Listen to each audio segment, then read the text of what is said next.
This is Katie, co-host of Coffee with Keith and Katie. Thanks for listening to the following broadcast on Public House Media. What's up, everybody? This is Christian Heimall, host of Press Row here on Public House Media. Thanks for listening to the following broadcast on Public House Media. Once you're done with this episode, I hope you'll come check out my show, Press Row, where we talk about the biggest issues in sports with the analysts, experts, and reporters who cover them. No nonsense, hard-hitting interviews on the sports topics you're talking about. A new show comes out every single Thursday. And don't forget to subscribe on iTunes so you never miss an episode of Press Row. Thanks again for checking out the following broadcast on Public House Media.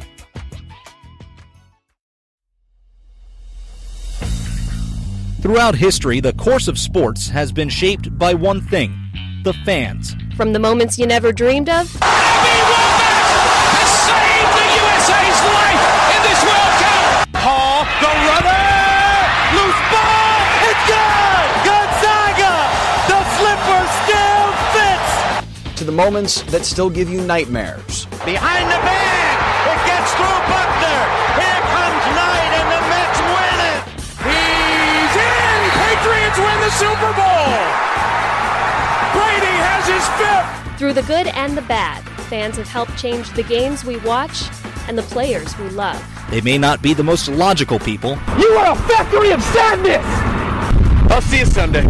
But they know their teams better than anybody. They'll blow in the ninth. You may not always see them, but you know where to find them.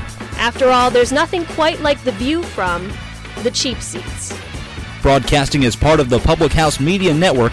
Grab a chair and enjoy all there is in The cheap seats.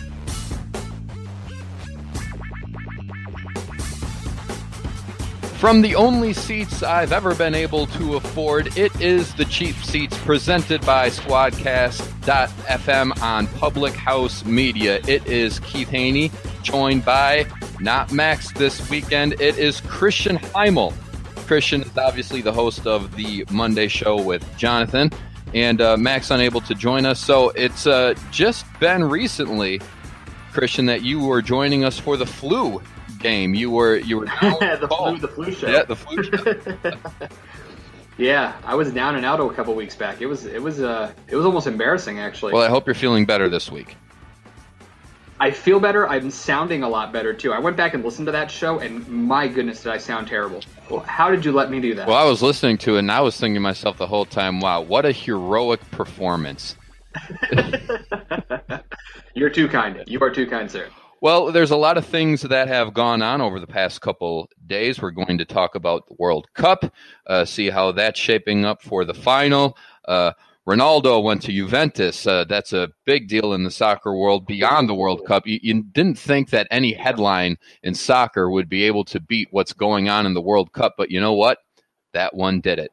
And a lot of other things going on. What's going on in the world of the NFL on and off the field? We'll talk about that.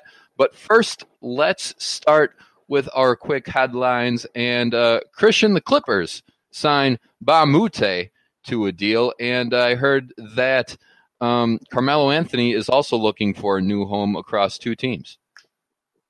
Yeah, so it's kind of interesting.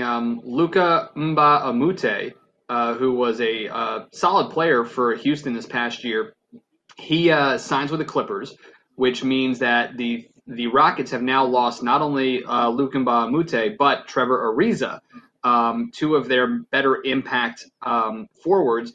And with the news that Carmelo Anthony and the Oklahoma City Thunder would be agreeing to a buyout and moving on from one another, it seems almost obvious that Carmelo would end up in Houston, which is where he wanted to be 4 years ago.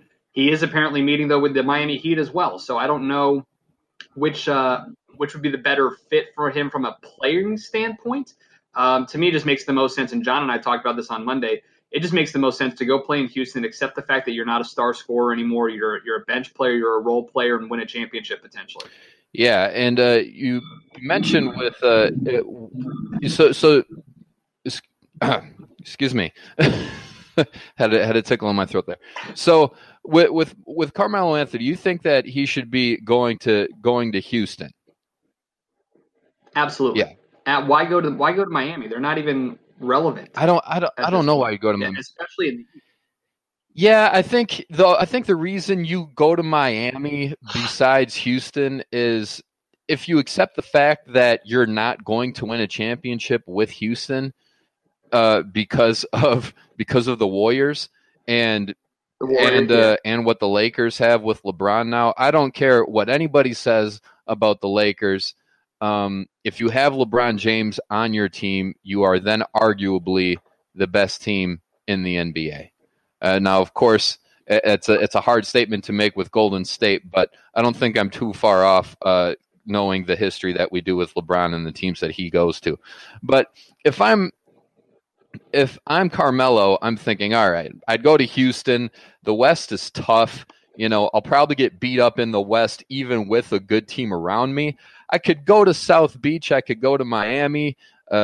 Living isn't exactly. I was just about to say that. No income tax. That was obviously one of the deciding factors I think LeBron took with going to Miami. It's a great place to live. No income tax.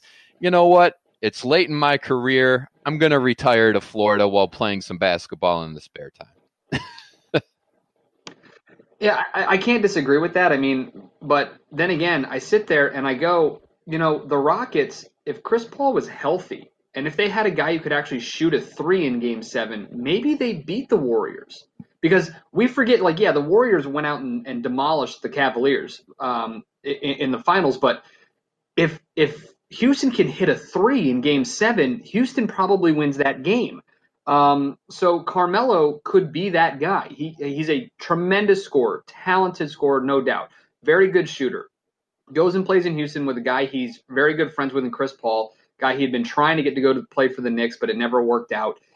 That's an opportunity. And now with Ariza as well as Mbah Moute both gone, he can become that starting role in Houston, that starting forward, and that third scoring option for them like he was trying to be and supposed to be in Oklahoma City. Yeah, that's a great point. You're absolutely right. Houston does win that Game 7 if they're able to hit at least a couple threes in that second half. Now, listen, who knows if they do that with DeMarcus Cousins now? Like now with Cousins on the Warriors and without Ariza and without Mbah Moute, who knows how that rematch sets up in the Western Conference Finals. But you have to assume that if Carmelo was trying to win a championship at the end of his career and cement his Hall of Fame status, his better opportunities. Yeah, I would agree with that. So going back to Mbah Moute for a second, as a Bucks fan, I always think about what happened to him. He was with the Bucks from 2008 to 2013. I was in college at the time. I was working at a radio station in Milwaukee, and I was able to cover some Bucks games. And Mbah Moute, he was one of the guys in Milwaukee. And then since 2013, he has played on 5 other teams. Now going back to the Clippers with the Kings, the Timberwolves, Sixers, the Clippers, the Rockets. He's definitely not a bad player, but he had a home in Milwaukee for a while, and now he's been a journeyman. Yeah, and but listen, I mean, he's doing what he's getting paid, so good on him. Good on him. But you're right, he was kind of the guy there. Moving on here in the cheap seats presented by Squadcast.fm on the Public House Media Network. Christian Heimall, Keith Hoehne here with you. Wimbledon is heating up here. They're down to the quarterfinals on the men's side of things. Serena Williams advancing to the semifinals. Those are coming up tomorrow, where she is there. There's a couple of German ladies in the semifinals. No real top seeds. The highest ranked person you have is Angelique Kerber, who is the 11th seed. She is in the opposite semifinal. Serena is going up against Julia Gorges of Germany in the semifinal. But what's interesting to note, I think, here, Keith, is on the men's side of things, on the women's side of things, you've got Serena Williams. Everybody knows who she is. Those who follow tennis probably know who the other 3 are on the women's side. I do not at all whatsoever. However, the men's quarterfinals begin this morning, a couple of them at 8 o'clock Eastern, the other 2 at 11 a.m. Eastern, and each one has a guy that you probably have heard of. Roger Federer in one. I don't know if you've heard of him, greatest ever, possibly. Novak Djokovic in another one at 8 a.m., and then at 11 o'clock, you've got the American John Isner, which is awesome to see an American this far along in the in Wimbledon. And then in the other quarterfinal, this might be the best one. Juan Martín Del Potro against Rafael Nadal. That might be the most exciting one to watch. So I'm not a huge tennis guy. I do pay attention when it comes time for the Grand Slams. But great to see a big name in every single one of the quarterfinals. I think, and the big names that's what gets the casual fan, and I'm always a big believer in that. Exactly. I'm not a big tennis guy. Of course, I know who Roger Federer is. Of course, I know who Serena Williams is. If you asked me to name a couple other women tennis players, I would tell you Venus Williams. Venus Williams. And of course, on the men's side, you know the bigger names, of course, Djokovic and Rafael Nadal, things like that. But of course, the big names, the further they go, I think the better it is for the sport, for the casual viewer. Now, of course, the diehards, they want to see something mixed up here and there, but that definitely makes me watch if I see Roger Federer or Rafael Nadal in there. Oh, yeah, and especially, and it's going to help. I mean, tennis is one of those sports, I feel like, in the U.S., similar to soccer. When we're good on the international stage, we care. So it'll be really interesting to see what the ratings are if John Isner and Roger Federer meet in the semifinals great on Friday. If Isner loses in the quarterfinals, I don't think you'll see many Americans watching until the finals when it's Roger Federer against whoever. Nadal, Potro, or Djokovic. But it's kind of interesting to me, it's been a very long time since there was a dominant American male tennis player, despite the fact that, some of the most dominant in history, and by that I mean longest number one ranked player in the world, like longest consecutive world ranking number one, was Pete Sampras and Andre Agassi, two Americans. So a little interesting to see that, but I'll be rooting for Isner today. Yeah, definitely. I'm on the same boat as you. And speaking of big names showing up in sports, let's talk about the home run derby for a second, Christian. And these home run derbies and slam dunk contests, things like that go on during the All-Star break for these sports, they're having trouble really attracting the big names that everyone wants to see. Not that I blame the players for not wanting to do it. It's a vacation for them. It's a little bit of a break. So why, if I'm an athlete, if I'm one of these big name guys that people want to see, and if I don't need to do it because I'm one of those big names, what's the incentive for me to do that? Look, this is my biggest problem. I hate MLB All-Star Week. I love baseball. I love baseball more than any other sport. But I hate MLB All-Star Week. I really do. Because, number one, the voting process is a sham. It's an absolute embarrassment. I don't care. In my opinion, the fans should not have any vote whatsoever. I get it that the All-Star game is supposed to be about the fans so they can see all these great players together. But if they were going to see all these great players together, then we would actually see great players. And no offense, I don't care that he plays for the Nationals and it's in Washington, D.C. Bryce Harper does not deserve to be an All-Star this year. He can be in the home run derby because he hits bombs, but he's batting .214. The dude does not deserve to be in the All-Star game this year. That's just my opinion. And then when you get to the actual home run derby, even the best guys don't want to be in it, much like the slam dunk contest. For whatever reason, they think that this home run derby stuff actually hurts their swing and actually damages it. I understand that the numbers are there and it can hurt someone's swing, but oh my God, it's so annoying. Yeah. Like, just go out there and have fun with it, entertain. And this is the problem. Like, Major League Baseball doesn't do enough to get these guys to care, to want to do it. But you know what? Like, you want to know why guys cool off in the second half of the season? Because baseball's 162 games long, not because some dude took 30 swings for the fences. I absolutely agree. And it's hard, and you said it, because the season is so long and you're playing every single day. So if during the couple of days where I don't have an obligation to be somewhere at a certain time, do I want to do that? I don't think so. So it's hard to incentivize these guys to do something they don't have to, especially the big name guys that everyone wants to see. That's why you have these rookies and these second year guys that are having a good first half half of the year. That's why you see them doing it. It was announced on Tuesday that Aaron Judge will not be doing the home run derby again this year. Because, yeah, go ahead. Okay, here's the defending champ. The defending champ should contractually be obligated to participate again. Really? Obligated, because that's what makes it fun. Come on, like that's what makes it fun. Do it for the people who can't afford a Yankee ticket to go to batting practice and watch you and Giancarlo hit mammoth shots. Do it in the home run derby where we can see it on TV. Have fun with it. But the defending champ, in my opinion, should be required. Like, why did Griffey always want to do it? Why did Bonds, McGuire always want to do it? For some reason, something's changed over the last 18 years that nobody really cares about it anymore. These players don't care. It's like why LeBron James will never do the slam dunk contest. It's not worthy to him for some reason. Yeah. And that's interesting that you say that, because obviously Jordan did the slam dunk contest when he was younger. Yeah. And especially in the NBA, and none of the big name guys have done the slam dunk contest in years, it seems. It seems the last big, huge superstar that did the slam dunk contest and won was Blake Griffin. Dwight Howard? Oh, Blake Griffin, yeah. But you're right. Blake Griffin, Dwight Howard before him, and then before Dwight Howard, probably Vince Carter in 2000. Probably.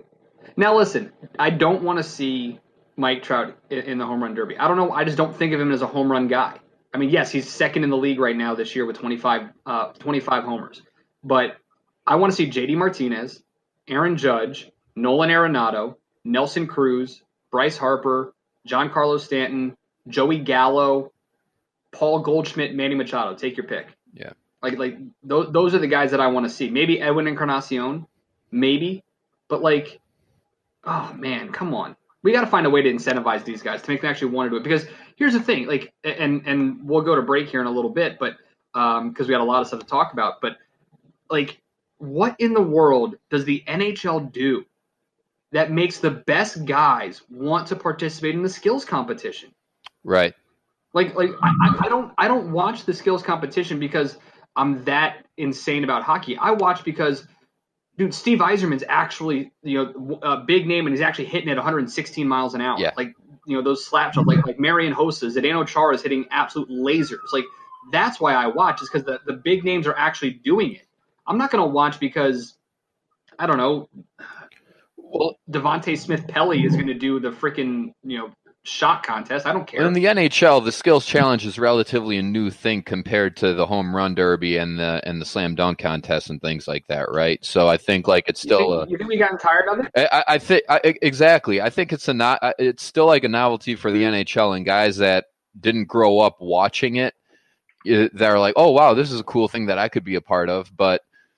I think in the future when you have guys like Patrick Kane level and stuff, I don't think that you're going to find guys at that level wanting to do it, because I think that magic dust will wear off and people will kind of be over it. I think baseball players are over the home run derby. I think that, these NBA guys, at least the ones that we really want to see, I think they're over it. Fair enough. All right. So still a lot to get to. Ronaldo moving on. France moving on. How do you like that? And then is it coming home or is it Croatia? Who's it going to be in today's semifinal? We got a lot to get to here. Christian Heimall alongside Keith Hoehne on the Wednesday edition of the Cheap Seats presented by Squadcast.fm on the Public House Media Network. This is Julianne Condia, host of Rewritten here on Public House Media. Thank you so much for listening to the following broadcast on Public House Media. Once you are done with this episode, I hope you'll come check out my show, Rewritten, where we will talk about you having limitless potential and can rewrite your story at any time. No matter your background, your past, or current situation, you can have the type of life you crave. A new show comes out every single Monday. Don't forget to subscribe on iTunes so you never miss an episode of Rewritten. Thanks again for checking out the following broadcast on Public House Media. Welcome to my house, baby, take control now. We can't even slow down. We don't have to go a while. Welcome to my Welcome back to the Cheap Seats, everyone. Keith Hoehne, Christian Heimall joining you for this Wednesday show. Of course, brought to you by Squadcast FM on Public House Media. We have a lot to get to, Christian, moving forward. Let's talk about the World Cup. We had a great matchup yesterday where we see France moving on to the final against the winner of today's game. Later, we have Croatia versus England. Christian, I got to ask you moving forward, who do you like in this game? Well, I picked England on Monday. John is a big England guy. His dad is emigrated when he was 23 from England. So John is a big English fan, and I told John he was all nervous because everybody was jumping on the England bandwagon. I told him not to be nervous because I wasn't. I said I had Belgium beating England in the final. So clearly England's going to win the whole thing since I picked Belgium to beat France and they didn't. But no, I like England in this match. I really do. Harry Kane's tremendous, and there's just something about this team and about what they've been doing that's been really impressive to see. So, I don't know if it's coming home, but it's at least going to the final. I know that. Yeah, I agree with you. I really like England in this matchup as well. England was my favorite from the beginning. It's probably because that's the team that I know the most players on. A couple guys that play for Manchester United, my team that I cheer for throughout the regular season, play for Jordan Henderson, my guy. Sturridge, my guy. So yep. I really like Marcus Rashford. I think he's great. He's been a great young talent for United, and I really like Ashley Young as well. But I really like him. But my question for you is, can it really be coming home when it hasn't been home since 1966? I saw a really funny tweet over the weekend from Mina Kimes, who works for ESPN. She said, every time I hear the phrase, it's coming home, I just imagine England's father saying he's going out for cigarettes 52 years ago. I was dying. I was done. That is one of the funniest tweets I've ever seen in my life. Like, what does that, like, what does it mean it's coming home? Like that's like, okay, listen, like, Packers fans can say it's coming home when they win the Lombardi Trophy. It's named after their coach. Yeah. You know, I really wonder the next time the Red Wings, if they ever win the Stanley Cup again, is it coming home because Detroit was known as Hockey Town USA for so long? Like, right. Those are the things that I wonder. Like, Yankee fans, did they say the World Series is coming home? Like, this is the most ridiculous thing I've ever seen. It's so funny. But I don't know if it can be called if you can say it's coming home when, like you said, it hasn't been there in 52 years. Yeah. Let's go back in time yesterday, looking back at the France-Belgium matchup. What a great game. France getting one in there late to get the victory, but Belgium was so close so many times. And France, one thing that I'll say for France that's going to be very dangerous for either England or Croatia is that their defense was on fire in that second half. Belgium, they had a couple of missed opportunities, but I think a lot of that has to do with France's ability to be in the right place at the right time on defense. Yeah, I mean, and listen, this game was incredible. You got to give a lot of credit to Hugo Lloris and Courtois, the goalkeepers in this game, because they were like on fire. They were unbelievable, so talented in this game, and it was just a lot of fun to watch. But yeah, I mean, France finds a way defensively to always, like, they seem out of position, yet they always are able to get back and be able to recover. So, I mean, good on them. And if not for, honestly, that Umtiti header that just barely slipped past Courtois, who knows how that game could have gone, because it was really a lot of fun to watch. I really did enjoy it. And, I mean, I'm excited to continue to watch Mbappe play. This kid is unbelievable. I don't know if you saw it, but late in the match, I think it was something like in the 60th minute or something like that, he has this insane back heel, flick on to Oliver Giroud, who almost scored, and it would have been the most beautiful assist of all time. Like, it might have been the greatest assist ever if he actually got a goal. The commentator, I forget his name, Stu Holden, I think I want to say was the commentator on the Fox broadcast. He goes, "This is filth of the highest order." And I'm like, you know what? That's probably the only way that you could describe it, because it really was. It was filthy, but it was beautiful all at the same time. Yeah, I would agree, and I know exactly what you're talking about. I work in an office, and we have this cafeteria area with a number of TVs in it, and it's kind of a given that whenever the World Cup is going on, everybody is going to get up from their desk in their little cubicle, and they're going to go and watch it. And the second we saw that pass that you were speaking of, the whole place, like, oh my God, I can't believe that that didn't happen for him. It was great. And funny story here. I know a guy. He had a prop bet that the first goal of the match was going to be a header. He was definitely assuming that it was going to be a header from Fellaini for Belgium, because he's that tall guy in the middle that Belgium always depends on those corner kicks. But but he didn't have to specify who it was going to be for, so he still won that prop bet. So good for him. But I thought that was pretty funny, because he was looking around. He's like, well, that's not the one I thought it was going to be, but hey, it works out. Still won. Now, listen, I will say this, and I don't know how many people are going to touch on this and talk about it, but late in the match, I want to say maybe in the 88th minute, in the final 10 minutes of regulation before stoppage time, there was a moment where Hazard is in the box, and I thought, and I think a lot of people thought, he got fouled right at the edge of the box. Yep. It did not get called. I thought it probably should have been called and would have been a free kick, if not a penalty kick, depending on where it was. But again, it didn't happen, so it doesn't really matter. But I mean, it's really unfortunate to see this Belgium team so promising. A lot of people's favorites. They were called the golden generation because they've been together for so long. And in another 4 years, if this group stays together, you're talking 13 years that they've all played together in 4 years, if that's the case. A lot of them have been playing together for 9 years on the national squad. So should be a lot of fun to see what happens. They were a great team to watch. So much Lukaku. De Bruyne is incredible. And, of course, I can't get over Courtois, their goalkeeper. I really cannot. I thought he was the best player for maybe in the entire tournament. He was just phenomenal throughout. So looking ahead, quick, say England wins this afternoon and they go on to face France. We both want England win. That's kind of our team. So how do you see that matchup going forward if it is England and France, and then we can go the other way as well? There's something about how, honestly, I thought this was the World Cup final. The semifinal yesterday I thought was the World Cup final. I think France will win. Both those teams are just better than England or Croatia. That doesn't mean England can't do it.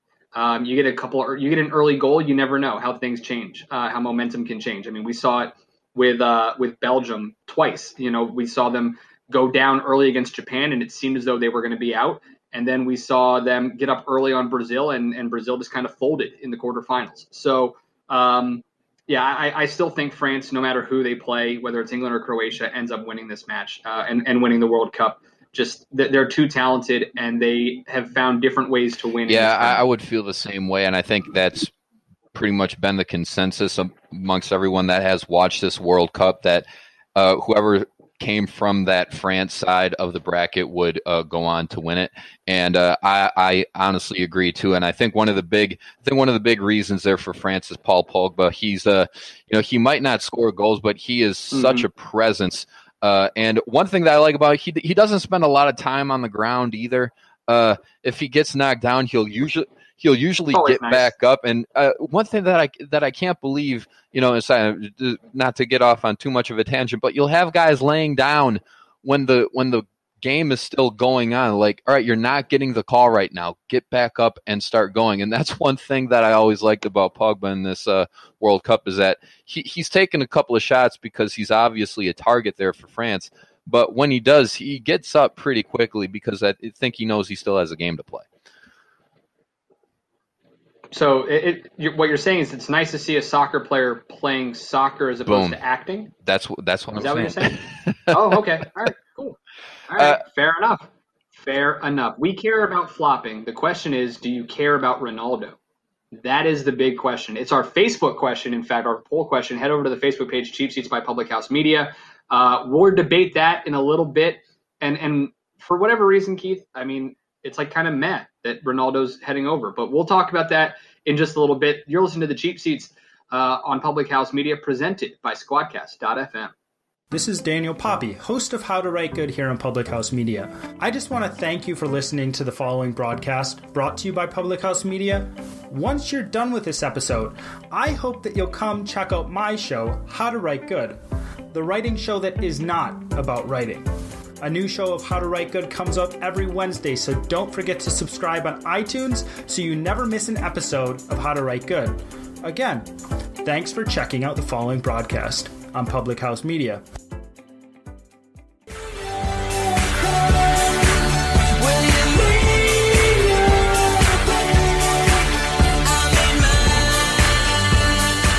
Welcome back to the Cheap Seats, everyone, presented by Squadcast.fm on Public House Media. It's Keith Hoehne and Christian Heimall filling in for Max Wolpoff. He is out for the week. So, Christian, is this a Brett Favre coming in for a Don Mikowski scenario right here?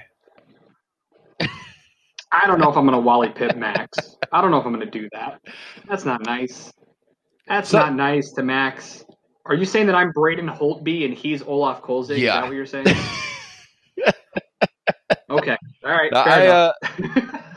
I like poking. It was earlier on I realized that I can poke Max a little bit and he's a good sport about it. So I definitely. Oh yeah, definitely. Because he's not here, I feel like we need the because he's not here, I feel like we need the what is it, the stereotypical Washington Capitals or Stanley Cup champions moment. So there it is. Washington Capitals Stanley Cup champions, in case you didn't know. We had to get that one in there. Now we can move on All to right. the show. Great. Cristiano All right, Ronaldo, as we mentioned at the beginning of the show, if there's one single player that could overshadow the soccer world, especially during this World Cup time, it is him. He is arguably, I think, the best player in the world and has been for the last couple of years. He is moving on from Real Madrid and he is joining Juventus after we saw that transfer yesterday. And it has a lot of the soccer world humming, and yet at the same time, I think so many people are focused on the World Cup that they're really not into club level soccer right now. Well, it's interesting because I feel like Americans, we have a really hard time understanding soccer across the world. Like, we have the MLS, we get it. If someone gets traded, or we understand that. But it's when Ronaldo does something like this, where he goes from Real Madrid in I can't even remember the name of the league, in the Champions League, over to Juventus in Serie A. This is like LeBron James going from the NBA to to go play in China. Like, that's what it's like. Like, it's different. It's a completely different league, not just a different team. That's what's the insane part about all of this. And yet, because we don't really understand a lot of it, I don't understand transfer fees. I really don't. So Juventus, transfer fee of €100 million, $117 million, a record for the league. The Italian club also pays €12 million in ancillary fees to Ronaldo, who signs a 4-year contract. Like, I don't understand all of this. This makes zero sense to me. But what I do know is Ronaldo played 9 years at Real Madrid, became arguably the best in the world, the best ever, arguably. Continued to make Real Madrid one of the premier clubs in the world, and then leaves for Juventus, a team that just recently won the Italian league, Serie A, and they're known across the world. Of course, they used to have Gigi Buffon, who, by the way, that's not the trade they were hoping for, I don't think. You get rid of Gigi Buffon, but you get Ronaldo. I don't know how many Juventus fans are happy about that. But I think that's why a lot of people don't care. It's why I don't really care. I don't care that Wayne Rooney's going to play in the MLS. I don't care that Ronaldo is going from Real Madrid to, Juventus. He went to Real Madrid. He left left Real Madrid a couple months too late because, he beat Liverpool in the Champions League final. Whatever. Yeah, I think the big thing about that people don't understand about soccer, at least world soccer when it comes to it, is that Ronaldo, although Real Madrid was definitely the best team in the world, and you have La Liga, which is depending on what team you follow. I'm definitely a more of a English Premier League guy, following Manchester United, where Cristiano Ronaldo started his professional career. His first big move was to United. Had a number of great years with United, which with Wayne Rooney, as you mentioned, they were great. And then Ronaldo went to Real Madrid from there. And then, but the difference is that you're definitely right. Serie A is definitely a step below La Liga, but at the same time, you have these teams like Juventus, like Real Madrid, Manchester United, Man City, and and Paris Saint-Germain, that although they're across a number of these leagues that you can consider better and worse than the other, these teams within these leagues have so much talent and so much money that although he's going to Juventus, he's not really taking a step down in team quality that he's with. Yep. Right. Yeah, he's still going to win championships. He's still going to, he might help Juventus towards a European Cup title. He might help them towards a Champions League title. Who knows how it all works? But here's where it's kind of, it kind of hurts. What's it called? Oh my goodness, I can't remember the name of the rivalry now. It kind of hurts the matchup with Barcelona, because everybody talks about Real Madrid and Barcelona as one of the best matchups every single year in soccer. In international soccer, and it's gotten so much better over the last few years because it's been Ronaldo versus Messi, because Messi plays for Barcelona. So, and then you had, not to mention Neymar at PSG, you had the three best players in the world in the same league and meeting multiple times. Now, you may not get that with Ronaldo playing in Juventus and playing in the Italian league. So, who knows? I just find it interesting. It's so funny in the world that we live in, because this is reportedly because of a rift between Ronaldo and the president of Real Madrid, Florentino Perez. Doesn't that sound similar to you? A star player, arguably the best in the world, arguably the best ever, leaving because of a rift with the owner and president. Yeah, it's a little interesting there. However, at the same time, I think after 9 years with one team, that's quite long in the world of soccer for one player to spend with one team. Because you think about it, if you start a career at 17 to 27, a lot of these guys are done playing at 30. So 9 years with one team is somewhat of a lifetime. One more quick question for you, Christian, before we head to the break. Comparing soccer and how their transfer windows are and how people react to these big name players getting traded, getting sold, transferred, however you want to put it. Why is it that the soccer world seems to take these things in stride, while us in America with the NBA, we all know, we all lose our minds wherever LeBron James goes? Cristiano Ronaldo is the LeBron James of soccer.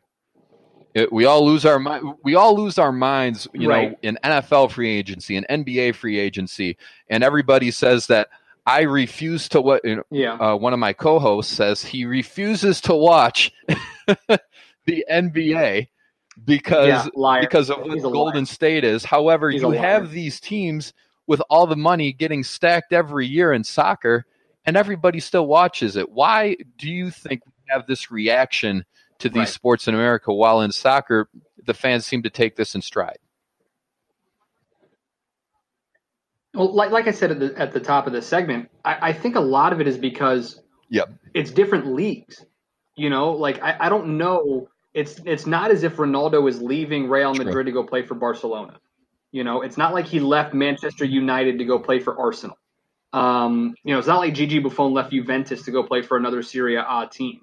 I think it's because there are so many leagues. That's why it's kind of brushed off, as you kind of sit there and go, well, we're not going to see him. He's not going to hurt us in winning our league championship. For instance, let's say Carson Wentz all of a sudden decides, you know what? I'm done playing in Philadelphia. I'm going to go play for the Toronto Argonauts. I'm going to go play in the Canadian Football League instead. Nobody's going to care. We're going to rip him because he's dropping, quality of play. But we're not going to care that much. Now, if he leaves and goes and becomes the heir apparent to Eli Manning in New York, that we're going to care about because he can hurt the Eagles twice a year. I think that's one of the main reasons why we don't care, is because it's not as if, you can sit there and automatically put on your calendar, when is LeBron James coming back to Cleveland? When is Johnny Damon coming back to Boston? You're not going to have those type of things in soccer, because they don't leave for a rival club. They leave the league entirely. And I think that's why a lot of people don't care. It's one of the reasons I don't care, that and the fact that I don't understand a lot about the transfer fee. So I could really care less, because you'll have some guys who will play for Liverpool in the Premier League, and then they'll play for Barcelona in the UEFA Europe League. It kind of it's so weird, but I think that's why a lot of people don't care. It's why I don't care. Yeah, I mean, I definitely care. I mean, not that I don't care that oh my God, he's leaving Real Madrid. I just care because I think it's interesting, but I don't care. I don't care about the NBA free agency and the NFL free agency really.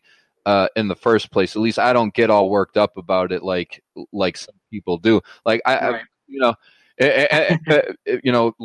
going to LA, fine. LeBron going to Miami from Cleveland, fine. I take the whole players moving from one place to another in stride, and I will even say I am not lying. I'm from the Green Bay area.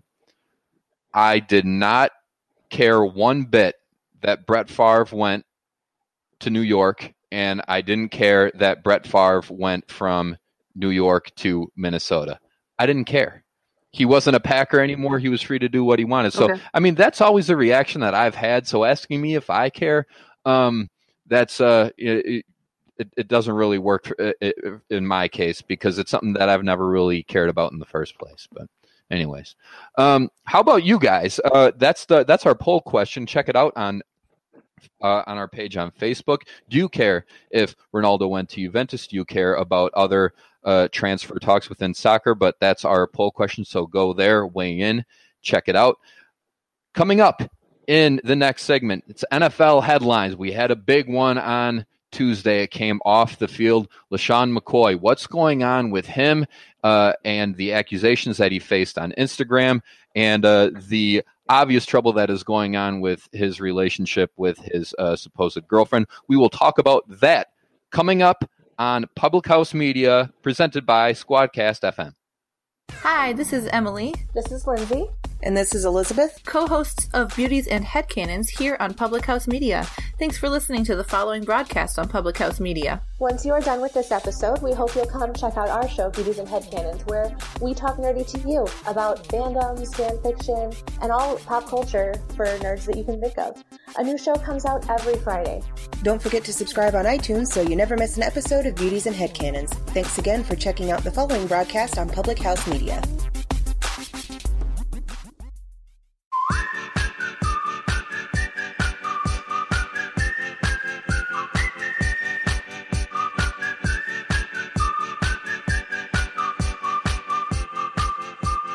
Welcome back, everyone. Way high in the rafters, in the cheap seats, it is Keith Hoehne and Christian Heimall filling in for Max Wolpoff.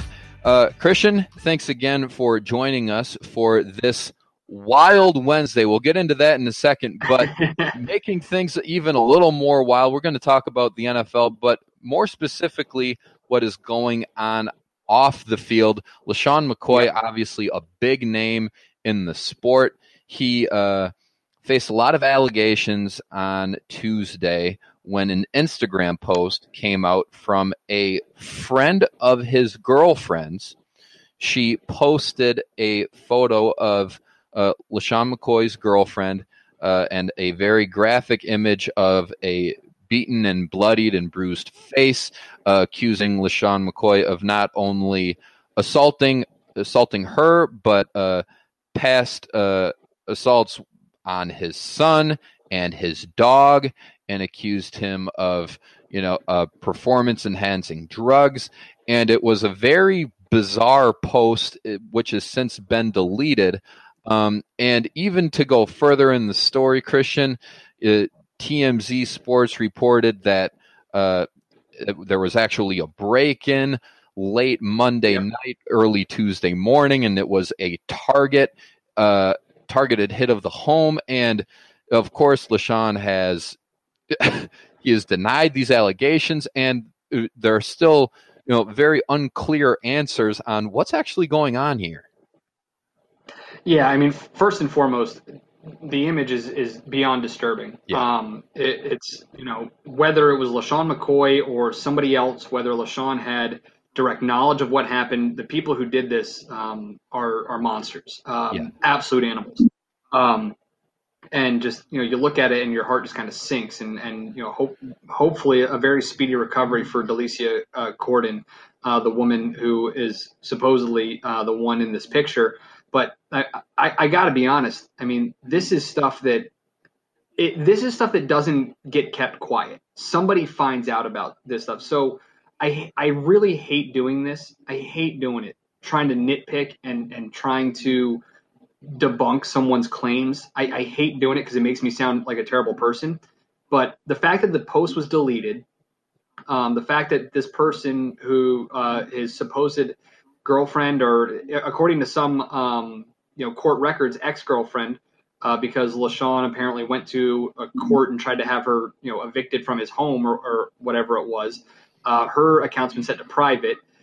That alone looks sketchy in my opinion. Number two is, with the way the NFL has been trying so hard to cut down on domestic abuse after, and illegal drug use, if LaShawn McCoy really is beating his dog into kidney failure, or beating his son, or using illegal steroids, it would have come out by now. I feel like it would have come out in his career at some point. Now, listen, I'm not saying that he did not do this. I know absolutely nothing. I know as much as you who reads this article. But it's just one of those things that I want to sit back and kind of wait for all the facts to come out, everything, because this has the unfortunate chance of turning into one of two things. It could turn into Ray Rice, where it's true, it's worse than we thought, and his career is over. Or it could turn into Ezekiel Elliott, where we don't know. It's a lot of he said, she said, and you've got some guy who is being essentially blackmailed because of his fame. And that's not fair. It's not fair either way. So I don't necessarily like really talking about it, but it is the biggest headline right now in the NFL, and it needs to be discussed.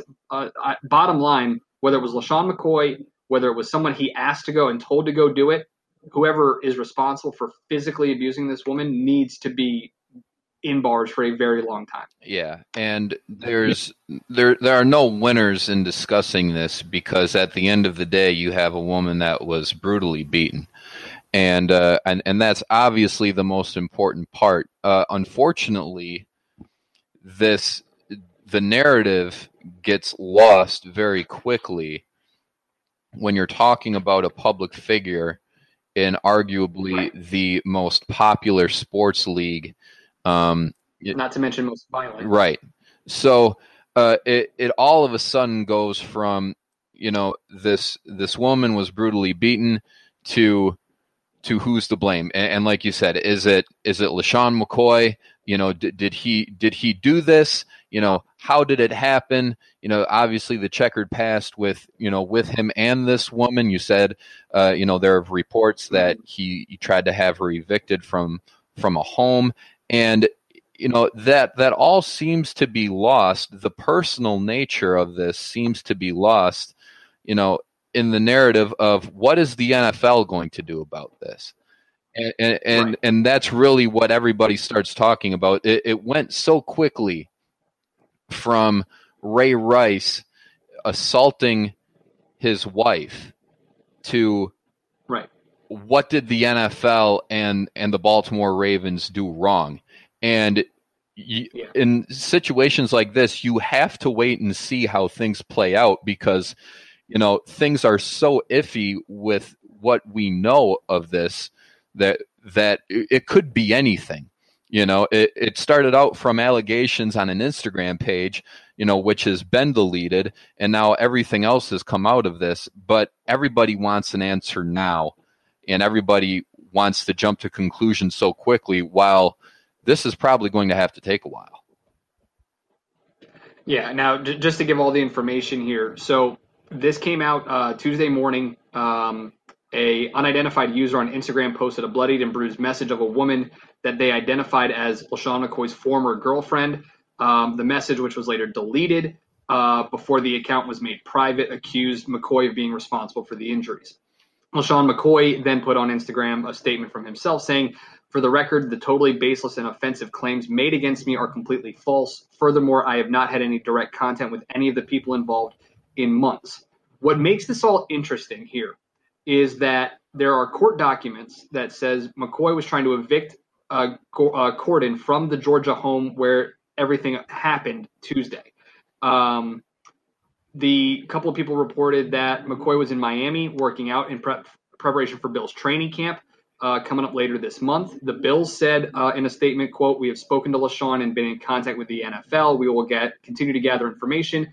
Police are saying that they're investigating it as a home invasion robbery. The home is owned by LKM Trust Agreement and has a Buffalo mailing address. LaShawn McCoy's initials are LKM. Preliminary investigation says the residence was specifically targeted by the suspect or suspects. McCoy has not been named a suspect. Officers found one victim who had been assaulted by a lone intruder who had demanded specific items from the victim. Woman was treated for her injuries before being released. Second woman at the home suffered minor injury during the incident. According to the victim's attorney, she says the victim suffered extensive injury to her wrist when the suspect tried to pull bracelets off of her, and then he hit her in the face with a firearm multiple times. Okay. By all accounts, from what we understand, LaShawn McCoy did not physically do this. He was not present to actually be able to do this. That being said, it's not out of the realm of possibility that, there was a contentious relationship. Again, court documents trying to get her evicted from this house, where he could have hired somebody to do that. I'm not saying he did. I don't know if that's LaShawn McCoy's personality. What makes this worse, and I completely forgot about this, Keith, this isn't the first time this has happened to LaShawn McCoy. 2013, he was sued by a woman who claimed when he was with the Eagles, he assaulted her before kicking her off a party bus, and he was also involved in an alleged altercation at a Philadelphia nightclub in 2016.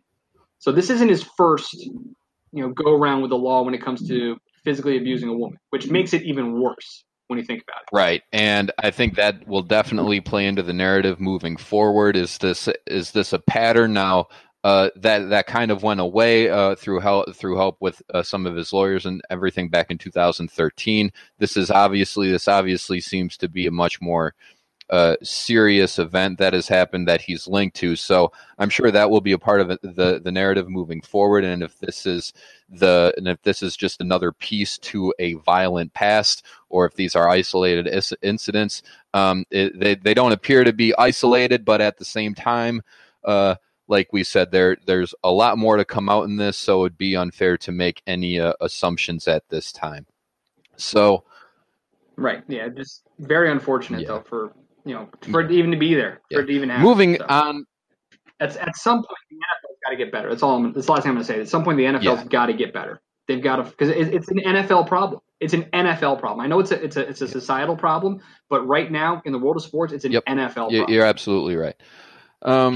All right, moving forward to something a little more friendly, a little more uplifting and funny. We come to the point in the show, Wild Wednesday, where we talk about the wild things that have happened in sports. Obviously, what we just talked about is definitely wild, but I have something a little more funny to touch on and interesting.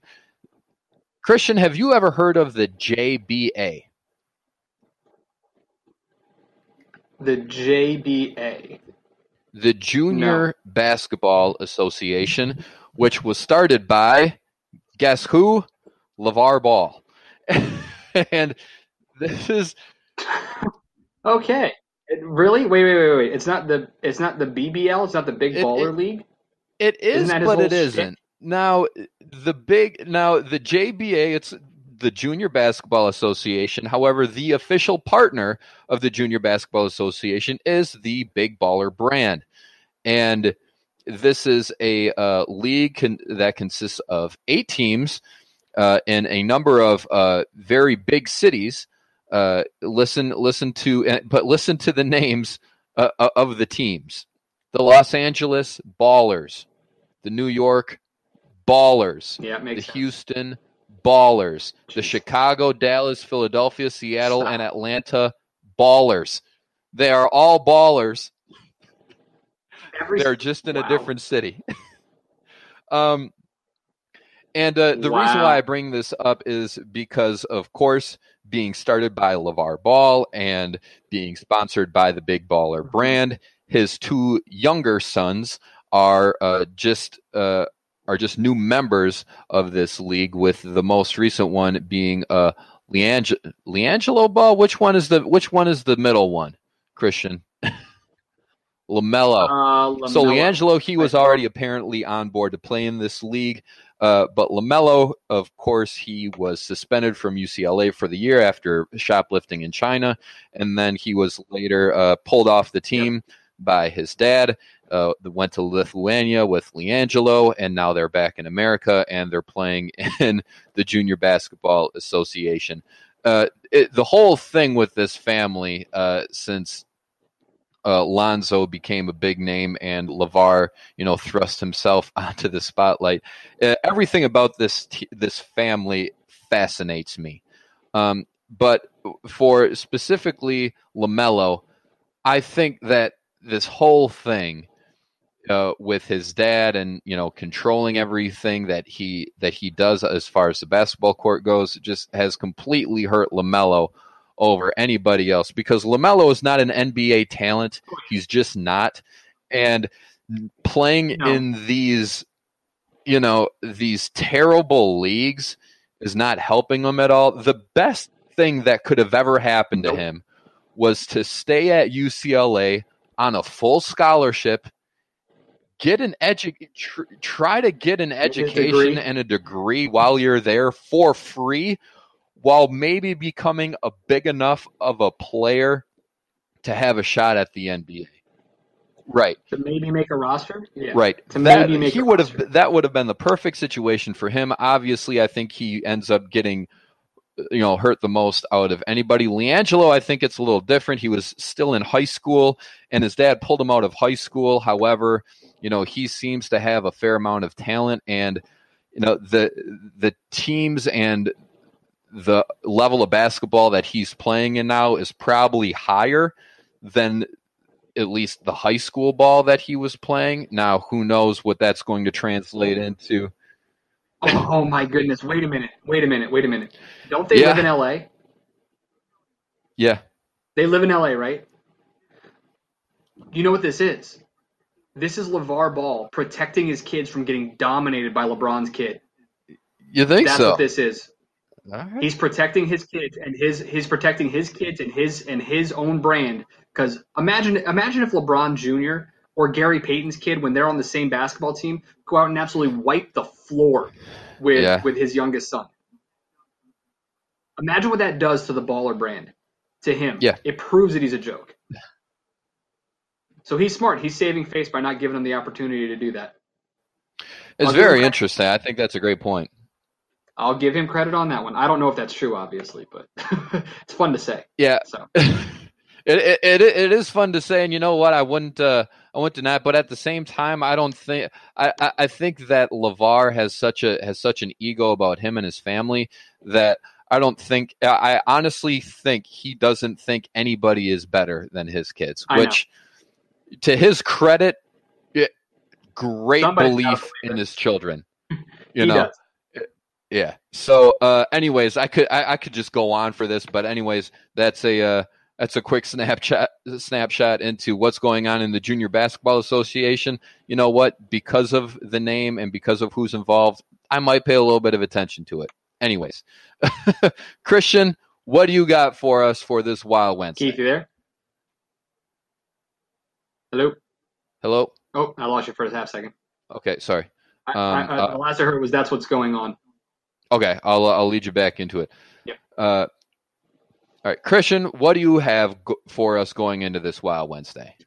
So mine isn't as goofy as that. I'm actually a little disappointed and mad that this is a thing. So on Tuesday, David Tepper was introduced as the new owner of the Carolina Panthers.